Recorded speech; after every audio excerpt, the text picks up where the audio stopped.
2 বছর আগে একটা কলা গাছ লাগাইলো, আজকে 300 কলা গাছের একটা বাগান হতে পার্বত্য চট্টগ্রাম।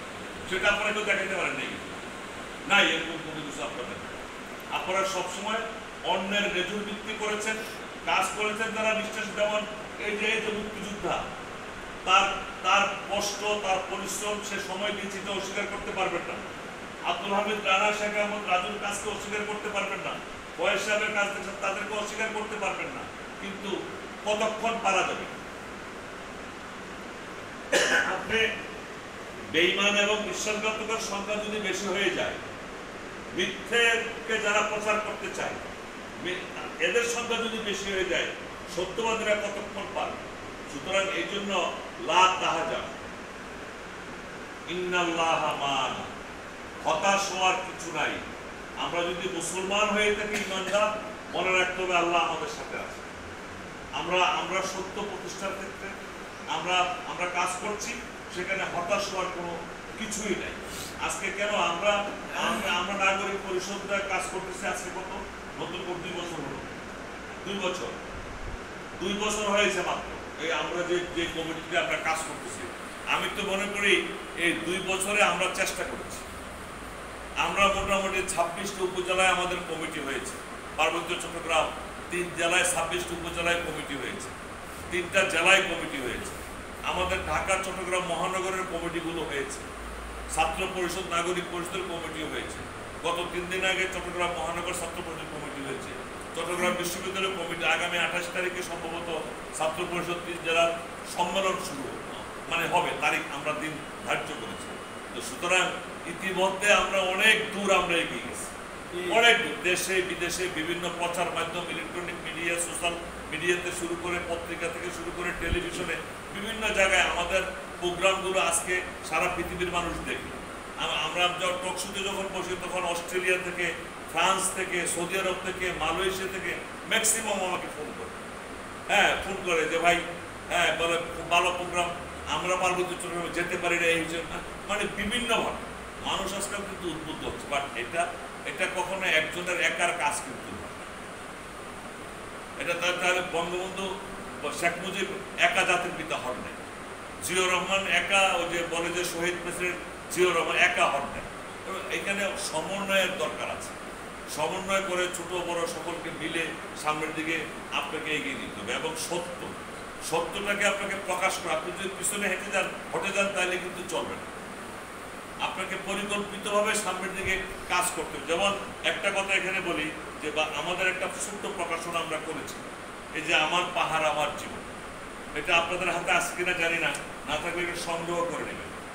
এটা প্রথমে পরিষ্কার বলা আছে, পার্বত্য চট্টগ্রাম নাগরিক পরিষদের মূল স্লোগান দেশপ্রেম, সম্প্রীতি, উন্নয়ন। আমার পাহাড় আমার জীবন, দল যার যার, নাগরিক পরিষদ সবার, সর্বক্ষেত্রে পার্বত্য এলাকার সকল নাগরিকের সাংবিধানিক অধিকার নিশ্চিত করতে হবে। এটা হলো মূল স্লোগান আমাদের, যে দল যার যার, নাগরিক পরিষদ সবার এবং সাংবিধানিক অধিকার। এখন এই সাংবিধানিক অধিকারটা কি? এটার দায়িত্ব হচ্ছে ছাত্র পরিষদের। আজকেও আমি আসার সময় আমার বনশ্রীতে আমার পত্রিকার অফিসের টেবিলে আমি সংবিধানের পাতা উঠাইলাম, মূল্য লেখা আছে, দেখলাম 160 টাকা। কত? 160 টাকা। যে সংবিধান দিয়ে বাংলাদেশের রাষ্ট্র পরিচালিত হচ্ছে, ওই সংবিধানে আপনার আমার এই দেশের সকল মানুষের যে মৌলিক যে অধিকার, সে অধিকারের কথা বলা আছে। আর আমরা সেই অধিকার, সাংবিধানিক অধিকারটুকু আমরা চাচ্ছি, এর বাইরে কিন্তু আমরা কোনো কিছু চাচ্ছি। সুতরাং এটা হচ্ছে আমাদের ইমানি পাওয়ার, যে সংবিধানের জন্য মুক্তিযুদ্ধ করতে হয়েছে, এই সংবিধান আলাদা একটা রাষ্ট্র হবে, আমাদের স্বাধীন একটা দেশ হবে, আলাদা একটা জাতি হবে, আলাদা একটা সংবিধান হবে, একটা জাতীয় পতাকা হবে, একটা জাতীয় সঙ্গীত হবে। আমরা স্বাধীনভাবে, আমরা আলাদাভাবে আমরা উন্নত জাতি হিসাবে চলবো। সেই সংবিধানে আমাকে কি কি অধিকার দেওয়া আছে, আমার পাওনাটা কি, যেটা দিয়ে মূল দেশ রাষ্ট্র পরিচালিত হচ্ছে। এটা দিয়ে আপনার প্রধানমন্ত্রী বলেন, প্রধান বিচারপতি বলেন, হাইকোর্ট, সুপ্রিম কোর্ট বলেন, যেখানে খুশি আপনি, এটাই আপনার সবচেয়ে বড় অস্ত্র। এটাই, যেমন আমি জানি না, আজকে শুক্রবার, আমরা কবুল করো, আমি আজ পর্যন্ত পার্বত্য চট্টগ্রামে কোনো প্রোগ্রাম করতে গিয়ে নাগরিক পরিষদ করার পরে আমি কোনো প্রশাসন থেকে কখনো পারমিশন নিই। আমার সাথে অনেক ধরনের বাক বিতর্ক হয়েছে। পারমিশন জাতির পিতা বঙ্গবন্ধু শেখ মুজিব সংবিধানে 1972 সালে একসাথে দিয়ে দিচ্ছে, পরিষ্কার। কারণ যে সংবিধানে পরিষ্কার বলা আছে যে 36, 37, 38, 39 আর্টিকেলগুলো পরিষ্কার যে every citizen shall have the right freedom of movement, freedom of business, freedom of residence, freedom of possession, freedom of missile, freedom of meeting, freedom of organization, পরিষ্কার বলে দিচ্ছে। প্রত্যেক নাগরিকের সভা সমিতি করা, মিছিল করা, মিটিং করা, বসবাস করা, ব্যবসা বাণিজ্য করা, স্বাধীনভাবে ঘুরে ফেরার অধিকার রয়েছে। আইনের ছাত্র কেউ থাকলে, সংবিধান যদি কেউ করে থাকে, তাহলে বোঝার কথা জাতিটা রাষ্ট্রীয় সর্বোচ্চ আইনের কিতাব যেটা দিয়ে দেশ চলে, সেখানে তো একবারেই হয়েছে এটা করার অধিকার আমার আছে। আপনি প্রজাতন্ত্রের কর্মচারী, আপনার থেকে পারমিশন নিয়ে আমার কেন রাজনীতি করতে হবে? আমি তো সরকারি বেতন নেই না, আমি সম্মানই নেই না, আমি রাজনীতি করি, আমি দেশ চালাই, দেশের জন্য ভাবি, জনগণের জন্য ভাবি। আমার ট্যাক্স আপনার বেতন হয়, আপনার ক্যাবিনেটের ডিসিশন ইমপ্লিমেন্টেশন করার দায়িত্ব আপনার। আপনার থেকে পরবর্তী নিয়ে আমার রাজনীতি করতে হবে? ইম্পসিবল, সেটা আমি করি না। সুতরাং সেই জিনিসগুলো আপনার অধিকার, আপনার পাওনাটা কি, আপনাকে সেটা বুঝতে হবে। এখন একই জায়গায় যদি দুই রকম বিচার হয়ে যায়, বৈষম্যের কথাটা বারবার একটা কথা আমি বলি, পাকিস্তানির তো আমাদের কোনো অপরাধ করে না, আমরা কেন মুক্তিযুদ্ধ করতে হলো? ব্রিটিশরা আমাদের কি অন্যায় অপরাধ করতে, এই বিষয়গুলো আপনাদের জানতে হবে। আমরা ব্রিটিশদের বিরুদ্ধে কি কারণে 200 বছর ইংরেজরা শাসন করার পরে আমাদের তাদের বিরুদ্ধে কেন আন্দোলন সংগ্রাম করে আলাদা স্বাধীন দেশ হিন্দুস্তান পাকিস্তানের জন্ম হয়। আবার পাকিস্তান জন্মের অল্প কয়েকদিনের মাথায় 24-25 বছরের মাথায় আবার আরেকটা সংগ্রাম করে বাংলাদেশ নামক একটা দেশের জন্ম হলো। এটা কারণটা কি? এটা আপনাকে বুঝতে হবে। এটা হলো কারণ, একটা মাত্র কারণ, সেটা হচ্ছে বৈষম্য।